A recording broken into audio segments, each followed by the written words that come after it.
ಈ ದೇವನಹಳ್ಳಿಯಲ್ಲಿ ಹೇಳಿ ಬಂದಿದೆ. ಮೊದಲನೇದು ಅದೇ. ಈಗ ಚಿಕ್ಕಬಳ್ಳಾಪುರ ಜಿಲ್ಲಾ ಕೇಂದ್ರದಲ್ಲಿ ಅದು ಮಾಡ್ತೀವಿ.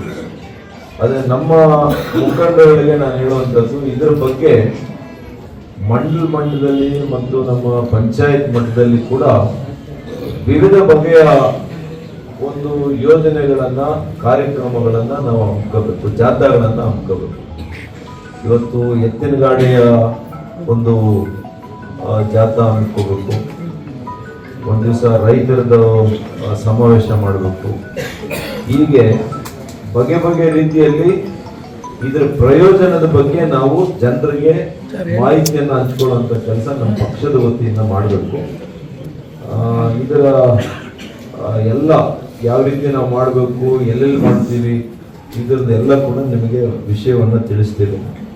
ವಿಡಿಯೋ ಮೂಲಕ ಎಲ್ಲ ಪಂಚಾಯಿತಿಗಳ ಮಟ್ಟದಲ್ಲಿ ವರ್ಚುವಲ್ ಸಭೆ, ಝೂಮ್ ಸಭೆಯನ್ನು ಅಥವಾ ನಮ್ಮ ವಾಟ್ಸಪ್ ಸಭೆಗಳನ್ನು ನಾವು ಮಾಡಿ ಅಲ್ಲಿ ಯೋಜನೆಗಳ ಬಗ್ಗೆ, ಕಾರ್ಯಕ್ರಮಗಳ ಬಗ್ಗೆ ಮುಂಚಿತವಾಗಿಯೇ ನಾವೆಲ್ಲ ಕೂಡ ವಿಚಾರ ಮಾಡೋಣ ಅಂತ ಈ ಸಂದರ್ಭದಲ್ಲಿ ಹೇಳ್ತಾ, ಮತ್ತೊಮ್ಮೆ ನಿಮ್ಗೆಲ್ರಿಗೂ ಕೂಡ ಹೊಸ ವರ್ಷದ ಶುಭಾಶಯಗಳು, ಹಾರ್ದಿಕ ಶುಭಾಶಯಗಳು.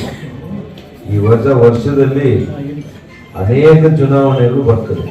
ಇಲ್ಲಿ ಕುಳಿತಿರ್ತಕ್ಕಂಥವ್ರು ಅನೇಕರು ಗ್ರಾಮ ಪಂಚಾಯತಿ ಸದಸ್ಯರುಗಳಾಗ್ತೀರಿ, ಅಧ್ಯಕ್ಷರುಗಳಾಗ್ತೀರಿ, ತಾಲೂಕ್ ಪಂಚಾಯತಿ, ಜಿಲ್ಲಾ ಪಂಚಾಯತಿ, ಈಗ ಹಾಲು ಒಕ್ಕೂಟ ನಡೀತಾ ಇದೆ, ನಗರಸಭೆ, ಪುರಸಭೆಗಳು, APMC ಚುನಾವಣೆ, ಹೀಗೆ ಸಾಲು ಚುನಾವಣೆಗಳು. ಈ ವರ್ಷ 2026 ಚುನಾವಣೆಗಳ ವರ್ಷ ಅಂತಾನೆ ಕರಿಬೋದು.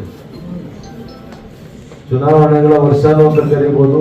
ಅನೇಕರಿಗೆ ಇದು ಅಧಿಕಾರದ ಭಾಗ್ಯದ ವರ್ಷನೂ ಅಂತಾನು ಕರಿಬೋದು. ಅನೇಕರಿಗೆ ಸಿಗ್ತದೆ, ಅವಕಾಶಗಳು ಸಿಗ್ತದೆ. ಅದಕ್ಕೆ ನಮ್ಮ ಪಕ್ಷದ ಸಂಘಟನೆ ಈಗಲಿಂದ ನಾವು ಸರಿಯಾಗಿ ಮಾಡೋಣ.